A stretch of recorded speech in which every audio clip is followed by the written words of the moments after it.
Welcome back everybody, Matt the Matt here. Hope you're doing well. New Pixar film come out this week, Inside Out 2. I'm a huge fan of the original. The original Inside Out was one of my favorite movies of 2015. I easily put in the top 5 Pixar films of all time. That movie had getting into the mind of a child in the different animation styles, the complexities of each emotion and how a child deals with each emotion, then also going into the mind of the parents. It was a very more adult film, even though it's a PG movie, than ever, I think, anything Pixar has ever conceived of. I always said, the original Inside Out would be a perfect movie for a psychology class in college, or for a therapist to use as an example, for just a study. And then the animation from 2D, 3D, abstract, it was just unbelievable. It might have became one of my favorite movies of that year. It might have been my number one favorite. And to me, one of the best Pixar films we've ever had. Now, jumping 9 years later, we're finally getting a sequel, Inside Out 2, so the bar for me was very high. Even though lately a lot of the Pixar movies haven't been that great. You go back to Turning Red, Lightyear, Soul, even last year's Elemental, I thought was pretty good, but not on that level of top tier Pixar. The way that I was happy, I was anticipating this, because I loved the first one, but then I also knew that Pixar hasn't been on the same trajectory like they've been before. Positives. Riley is now a teenager. He's starting to go through puberty, teenager mode, which I love. It had a lot of relatable stuff in it. I really like that from dealing with parents when they would say things that you just get irritated. I know what I'm talking about. And you just want to just jump on them, come back, angry, I know exactly what he's thinking or saying right now. Then there's other elements of her going to a new school, wanting to fit in with some new friends, and leaving behind your old friends. I actually did that in middle school. When I started middle school, I started hanging out with some new people, and my old friends I kind of, pushed away. Kind of ended up biting me in the ass down the road. One of my old friends didn't want me as a friend anymore. The other one was fine. So that was the interesting and relatable part of Riley's story, in my opinion, at least for me. The movie's very funny throughout. I've had a lot of relatable humor going through teenage years. And then with the emotions having their own fun, like anger or joy, sadness, anxiety, one of the new emotions voiced by Maya Hawke. It's really new in addition to the emotions. She's like the prominent new one in this movie. Anyway, the anxiety part is very relatable. Having that anxiety of going to a new school, meeting new people. Are they going to like me? Are they not going to like me? How do I fit in? Should I be more like them? Should I not be more like them? Are the things that I like going to be the things that they like? Or are they going to think I'm, boring, stupid? And I'm not that, the way Pixar handled that emotion was really well done. And the animation is very good here. We once again have the computer animation.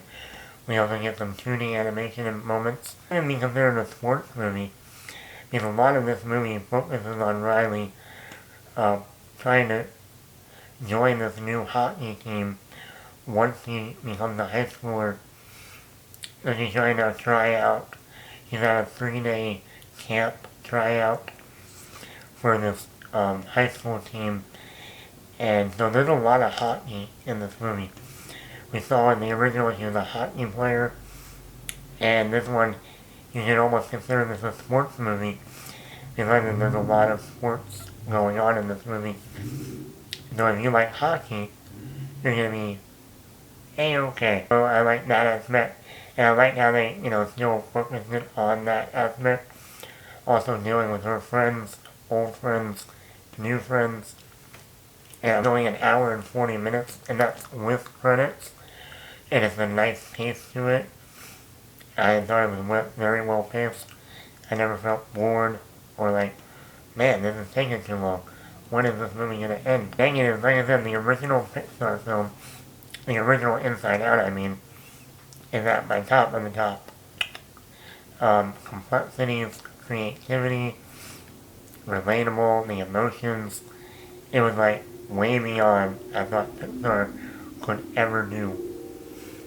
And that's where some of my negatives come in with this one. There's not as much complexity in this movie as the original. I wish there was a little bit more going deeper into certain things. Also, maybe spending more time with some of the other new emotions. I wish we spent more time with them. Also, the parents were such a big part of the original. They weren't in this much of, they were not in that much of this new one. We see them at the beginning, then we don't see them until the very end. And I wish we got more of their emotions, their moments, dealing with stuff. That also goes also to the friends, her old friends and her new friends. I wish we got to see their emotions, like when Riley would do something good or bad, or weird or odd. I would have liked to see the interactions of the friends, what they're thinking inside their head. That could have been interesting when it added more layers to the friends also, and more emotions. That was the one thing that was great about the original.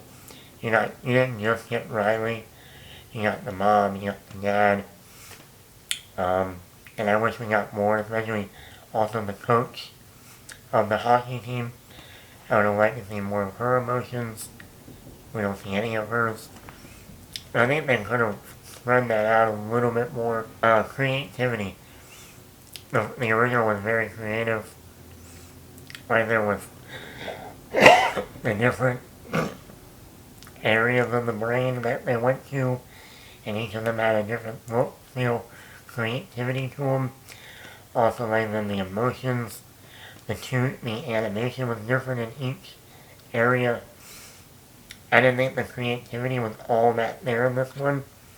You still get some 2D, you get like in the 3D computer animation, but I think they could have gone further in different ways. Also, the 3-act structure with this one is, the first act is Riley learning about going to a new school, and then the main second act is her being at this hockey camp, and that almost goes all the way to the end of the movie. And I mean, we get a little bit of a third act, like a resolution and stuff. But for me, I would have had the first act, catching up with Riley as a teenager. Then by the end of the first act, going to this camp with her friends, meeting new friends. And then the second act would have been the 3-day hockey camp, dealing with all that, the ups and downs and all. Then the third act, I would have had the camp ending, and then everything, her going home, dealing with the parents, dealing with her old friends a little bit more, figuring out the new friends, and then by the end of the movie, her going to high school and, you know, going from there. And then you had the parents involved, had some parent moments, also going into their brain, and it would have been an interesting dynamic, I think. Overall, I still think this was a really good sequel. I don't think it's as good as some of the Toy Story sequels. I also really enjoyed Incredibles 2, but like Cars, Finding Dory, Monsters University, the prequel. I think this is still a good sequel. Not as good as the original. The original is still up here for me. But I think it's also one of the better Pixar movies since Toy Story 4 in 2019. So at least Pixar is going up. But yeah, did you see Inside Out 2? What did you think of it? Are you a fan of the original? That movie's gonna be 10 years old next year. Wow. Let me know. Were you a fan of the new emotions? Were you not? Do you want to see it Inside Out 3? I do. And I might even do a podcast of where different stories could go with the third film. But anyway, Matt the Mad here. Hit the like button. Hit the subscribe button. Let me know. Were you a fan of Inside Out 2? The newest Pixar film? I want to know your thoughts. Matt the Bat.